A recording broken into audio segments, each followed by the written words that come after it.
इस बजट ने देश की दिशा बदली है, इकोनॉमी की दिशा बदली है। जब इकोनॉमी की दिशा बदलती है तो वो सभी के लिए फ़ायदेमंद होना चाहिए। इस थॉट प्रोसेस के साथ बनाया गया कि जो समाज के बॉटम ऑफ द पिरामिड में लोएस्ट रंग पे जो लोग हैं, मिडिल क्लासेस जो हैं, बुजुर्ग जो हैं, ऐसे लोग जो कि वल्नरेबल सेक्शंस में आते हैं, जिनको मदद की ज़रूरत होती है, उनकी लाइफ में कैसे एक क्वालिटेटिव चेंज आए, उस थॉट प्रोसेस के साथ ये बजट बना है।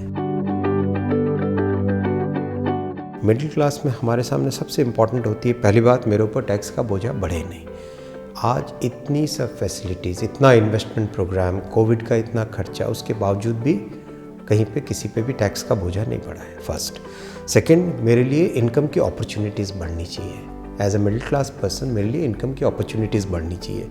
इनकम की अपॉर्चुनिटीज़ बढ़ती है जब जॉब्स क्रिएट होते हैं। तो मिडिल क्लास के लिए सबसे बड़ा इम्पैक्ट इसमें यह है कि जॉब्स बढ़ेंगे। थर्ड, मेरा खर्चा कम होना चाहिए। मेरे घर का जो महीने का जो बजट है उसमें से कम होना चाहिए। That one of the biggest components is health care. तो हेल्थ केयर पे जो गवर्नमेंट का इन्वेस्टमेंट जा रहा है, उसके कारण आम आदमी का खर्चा कम होगा। थॉट प्रोसेस ये था कि ईपीएफ किसके लिए, हम 8% सिक्योर्ड इंटरेस्ट देते हैं, टैक्स के एग्जम्पशंस देते हैं, वो किसको देते हैं? बॉटम ऑफ द पिरामिड के लिए। तो बॉटम ऑफ द पिरामिड का benefit bottom of the pyramid को ही मिले, इसीलिए वो सीलिंग लाया गया 2.5 लाख। जब भी मॉनेटरी पॉलिसी का डिसीजन लिया जाता है, ग्रोथ को स्पर करने के लिए हम इंटरेस्ट रेट को कम करते हैं, उसका सबसे पहला इम्पैक्ट पड़ता है सीनियर सिटीजन्स, बिकॉज उनके लिए interest income is the only significant income.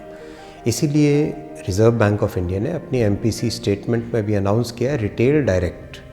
Retail direct में कॉन्सेप्ट है कि गवर्नमेंट की जो सिक्योरिटीज़ है, which are absolutely secure, right, बहुत अच्छी उसकी रेटिंग होती है, बहुत सिक्योर है, उसमें रिटेल इन्वेस्टर्स भी इन्वेस्ट कर सके।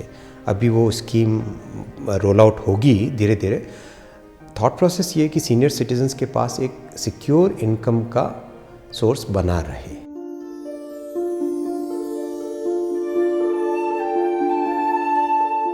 फिर वही देखिए, ये तबका देखिए जो सबसे नीचे वाला तबका है। उस तबके में, मैं छोटे से गांव से आता हूँ, मैंने अपनी मदर को देखा किस तरह से लकड़ी का चूल्हा होता है। It's very difficult, it's really difficult. किस तरह से धुआं आता है, आपकी आंखों के अंदर फंस जाता है। तो प्राइम मिनिस्टर मोदी जी ने जो अपनी सोच को इतना फोकस करके रखा हुआ है, समाज के लोएस्ट बॉटम लेयर को किस तरह से बेस्ट टू बेस्ट फैसिलिटीज़ देनी है। आप चाहे आप मतलब आई जस्ट कांट इमेजिन कितनी डिफ़िकल्टी होती है जब लोटा लेके बाहर जाते हो। तो शौचालय बनाना, उज्ज्वला की फैसिलिटी देना, गांव में बिजली पहुंचाना, गांव तक रोड पहुंचाना, these are things which are absolutely helping the people in the bottom of the pyramid.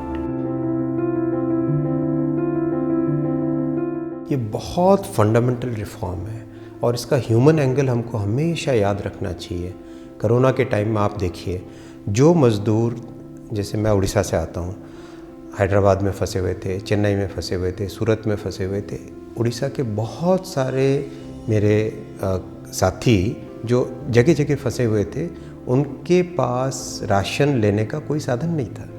आज जो one nation one ration card है, उसका ह्यूमन एंगल आप देखिए। अगर एक व्यक्ति उड़ीसा से गुजरात जाता है काम करने के लिए, उसके पास फूड सिक्योरिटी है।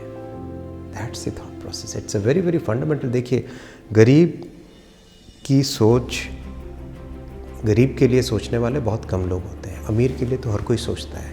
इस पिरामिड में ये जो बॉटम है, इसके लिए सोचने वाले बहुत कम होते हैं। एक सस्टेन्ड मूवमेंट हो रहा है towards having cleaner mobility. Cleaner mobility can be CNG, cleaner mobility can be electric vehicle, cleaner mobility can be public transport like metro। तो आपने इस बार देखा, पहली बार आप सोचो न्यूयॉर्क मेट्रो कब बनी थी? 110 साल पहले, 100 साल पहले न्यूयॉर्क मेट्रो बना था। टोक्यो का मेट्रो का नेटवर्क आप देखिए, टोक्यो का मेट्रो का नेटवर्क ऐसा है कि आप 500 मीटर्स में you can find a station anywhere in the city. आप सुबह 9 बजे पीक आवर में जाइए, कहीं आपको भीड़ नहीं दिखेगी। CEOs of topmost companies also travel by that same metro. So once we get into that thought process, then we are once again looking at the people affecting making a sustainable impact in people's life. Svanidhi, again I say that अमीर लोगों के लिए तो हर कोई सोचने वाला होता है, लेकिन बॉटम ऑफ द पिरामिड में जो हमारी सरकार सोचती है, प्राइम मिनिस्टर मोदी जी जो पर्सनली उनका थॉट प्रोसेस है, स्ट्रीट वेंडर्स को close to 14,23,000 street vendors have been disbursed a loan of 10,000 rupees. Imagine the power of that loan. आप जाके फील्ड में जाके स्ट्रीट में जाके देखिए, मैंने कटक में मिला हूँ, भुवनेश्वर में मिला हूँ, जो थॉट प्रोसेस ये है ना, उसके पावर की आप कल्पना नहीं कर सकते। आप उस लेवल पे व्यक्ति का entire capital is 3,000 rupees, 4,000 rupees का कैपिटल में वो रोटेशन हो रहा है। वहाँ 10,000 रुपीज़ का अगर लोन मिलता है तो that changes the entire dynamics of that persons business. वो थॉट प्रोसेस जो गया है ना, that's what give me satisfaction. आपकी लाइफ में, मेरी लाइफ में जीडीपी का नंबर हम सबको जानना चाहिए। मैं कहता हूँ कि हर बच्चे को क्लास में 8th क्लास तक हर बच्चे को जानना चाहिए। एकदम सरल भाषा में समझिए, इकोनॉमी ही एक रेल की तरह, ट्रेन की तरह, उस ट्रेन के 4 इंजन से 1, 2, 3, 4। जीडीपी इन चारों इंजन का जितना पावर है उसका प्लस है, उसका टोटल है, उसका सम है। तो पहला इंजन है कंजम्पशन, दूसरा इंजन है इन्वेस्टमेंट, तीसरा इंजन है गवर्नमेंट का एक्सपेंडिचर, चौथा है नेट एक्सपोर्ट्स। ये 4 इंजन्स हैं। इन चारों इंजन्स का जो टोटल होता है वो जीडीपी होती है। क्यों हमारे लिए इम्पॉर्टेंट है? इन चारों के चारों इंजन्स की पावर अगर क्षमता बनी रहेगी, पावर बना रहेगा तो ट्रेन चलेगी, नहीं तो ट्रेन चलेगी नहीं। जब ट्रेन नहीं चलेगी तो हम कहाँ पहुँचेंगे? हमारे पास रोज़गार के साधन कहाँ से आएंगे? एम्प्लॉयमेंट की इलास्टिसिटी, यानी अगर जीडीपी बढ़ी तो एम्प्लॉयमेंट बढ़ता है, जीडीपी कम हुई तो एम्प्लॉयमेंट कम होता है। एम्प्लॉयमेंट की इलास्टिसिटी जो कि हम, आप और मेरे लिए, दोनों के लिए हमेशा, हर नागरिक के लिए हमेशा सबसे इम्पॉर्टेंट होता है कि रोज़गार के साधन है कि नहीं। इसीलिए ग्रोथ, जीडीपी में ग्रोथ को हमको सबको समझना ज़रूरी है। ये पहला जीडीपी वाला पॉइंट था। दूसरा होता है फिस्कल डेफिसिट।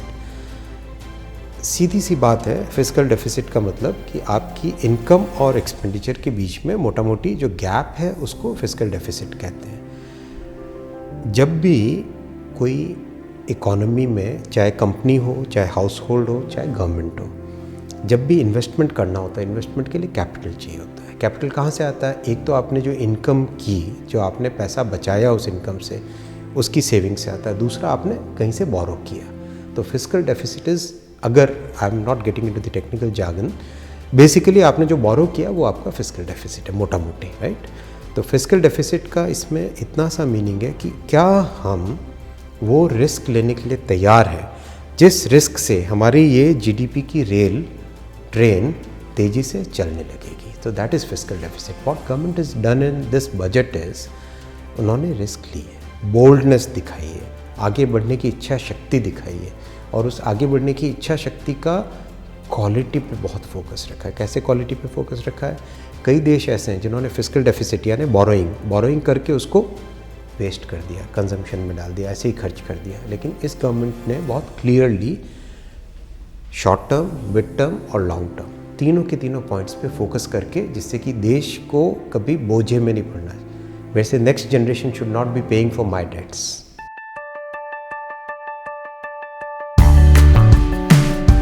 सबसे बड़ा इकोनॉमिक पॉलिसी मेकिंग का ऑब्जेक्टिव होता है एम्प्लॉयमेंट जनरेशन।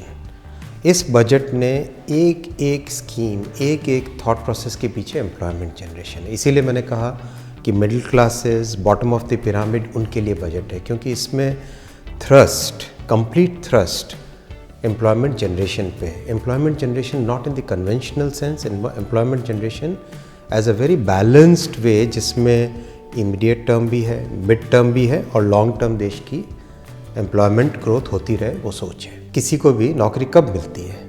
नौकरी मिलती है जब नया इन्वेस्टमेंट आता है, नया एक रोड प्रोजेक्ट आता है, एक हाईवे प्रोजेक्ट आता है, एक टेलीकॉम का प्रोजेक्ट आता है, ट्रांसमिशन लाइन का प्रोजेक्ट आता है, या फिर फैक्ट्रियाँ बनती है, नई शॉप्स खुलती है, नए इस्टेब्लिशमेंट्स खुलते हैं। तो उसी जगह आप देखो, एक बिल्कुल कॉमन सेंस के पॉइंट ऑफ व्यू से देखना, एम्प्लॉयमेंट जनरेट तभी होता है जब नए प्रोजेक्ट्स आते हैं या नए फैक्ट्रीज बनती हैं। नए प्रोजेक्ट्स कैसे आएंगे? नए प्रोजेक्ट्स आएंगे जब डिमांड बढ़ेगी। डिमांड कैसे बढ़ेगी? डिमांड तब बढ़ेगी जब गवर्नमेंट की तरफ से इन्वेस्टमेंट की साइकिल चालू होगी। आज देश में प्राइवेट इन्वेस्टमेंट प्रैक्टिकली फैक्ट्रीज 65 से लेके 75-80% की कैपेसिटी तक चल रही है। उस लेवल पे कोई भी नया इन्वेस्टमेंट नहीं डालना चाहता है। तो नए इन्वेस्टमेंट की साइकिल को स्टार्ट करने के लिए गवर्नमेंट का इन्वेस्टमेंट आना बहुत ज़रूरी था। इसलिए आप देखेंगे कैपिटल एक्सपेंडिचर में 5.5 लाख करोड़ का इन्वेस्टमेंट होने वाला है इस साल, बजट में है। ये उस साइकिल को री इग्नाइट करेगा। मैं छोटा सा एक एग्जांपल देके आपसे बात करता हूँ। मुंबई से अहमदाबाद का हाई स्पीड रेल का प्रोजेक्ट, उसमें रफली about 1 lakh crore is in the civil and other construction work. 1 lakh crore का कंस्ट्रक्शन वर्क। लोग सोचते हैं कि यार इससे क्या मिलेगा, क्या नहीं मिलेगा। Imagine the day that project was finally given a go head, immediately all the construction companies उन्होंने अपनी प्लानिंग चालू कर ली। Steel companies, cement companies, cable companies, paint companies, there is a whole gamut of materials which go into a project.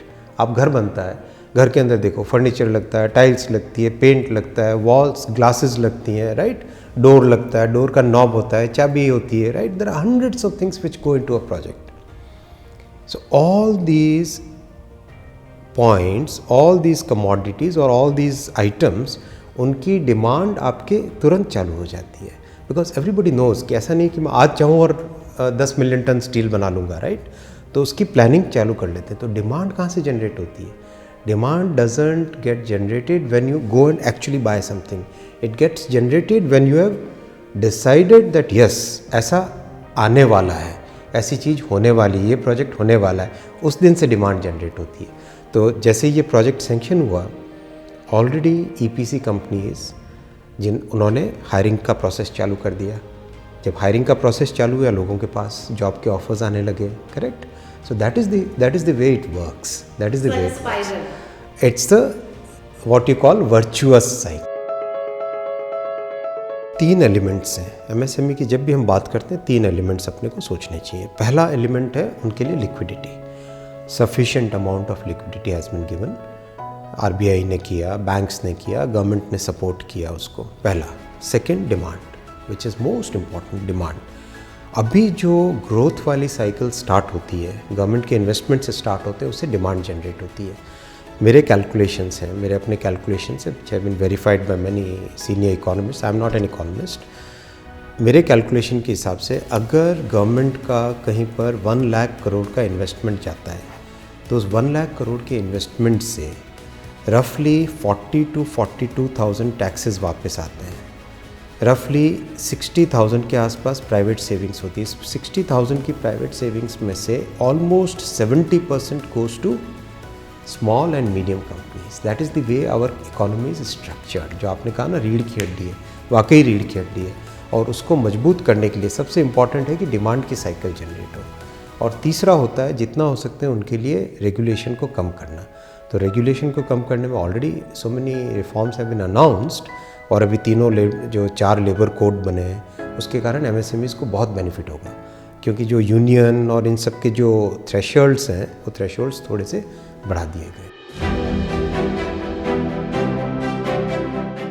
PLI का सबसे बड़ा focus आप देखना, इसका name itself says production linked incentives, right. तो पहली बार हमने प्रोडक्शन पे फोकस किया है, पहली बार हमने प्रोडक्शन पे फोकस किया। तो आज देखो आप, कभी 5 साल 6 साल पहले we could not even think India में मोबाइल फ़ोन्स की मैन्युफैक्चरिंग भी होगी। ऐसा ही सोचते थे ये तो हमेशा बाहर से ही आएगा। लेकिन आज हम 2nd लार्जेस्ट मैन्युफैक्चरर हो गए मोबाइल फ़ोन के। इसी तरह से स्पेशलिटी स्टील के, फार्मास्यूटिकल्स में जो मिसिंग चेन था एपीआईज़ का, वो एपीआईज़ की चेन स्टार्ट हो रही है। ये सब जो 10 चैम्पियन सेक्टर्स चुने गए हैं, पहली बात एम्प्लॉयमेंट, दूसरा लॉन्ग टर्म इंडिया की इकोनॉमी पे उसका क्या इम्पैक्ट पड़ता है, और तीसरा हमारी कॉम्पिटिटिवनेस कैसे बढ़ती है। आज इंडिया टॉप 5 स्टार्टअप डेस्टिनेशंस में कन्वर्ट हुआ है, जबकि आज से 6 साल पहले, 7 साल पहले, 8 साल पहले सोचना भी मुश्किल होता था।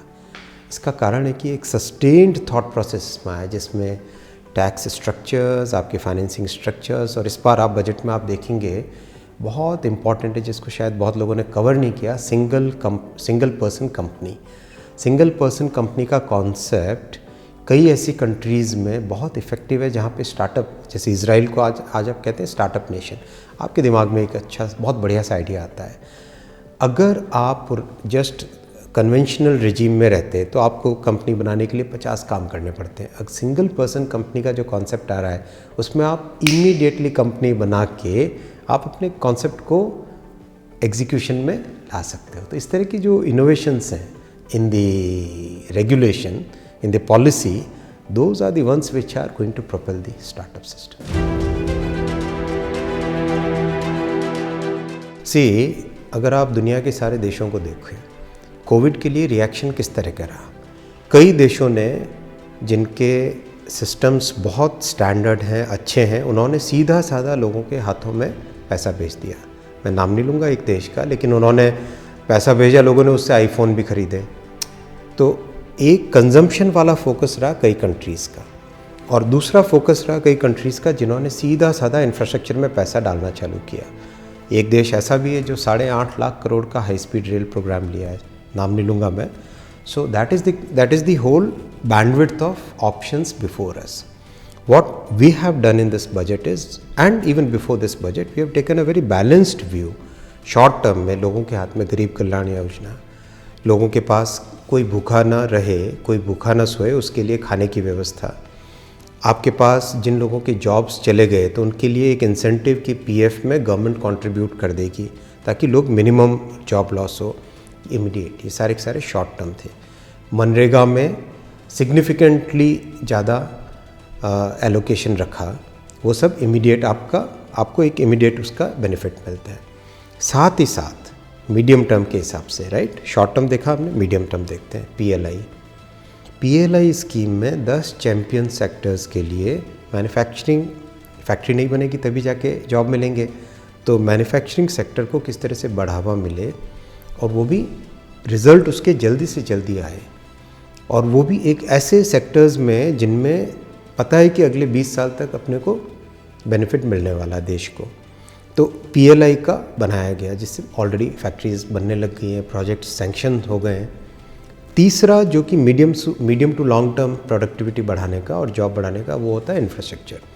इंफ्रा में भी luckily over a period of last 20 years our country has come to a level, there is a whole ecosystem of very good contracting companies, there is a whole ecosystem of very good professionals who understand project finance, there is a very good ecosystem of people who are able to actually execute in the field. आज highway का अगर देखते हो आप, तो the kind of highways that are getting constructed, आप railway का electrification देखते हो, आज़ादी के बाद से इतना इलेक्ट्रिफिकेशन नहीं हुआ जितना पिछले 5 साल में हुआ।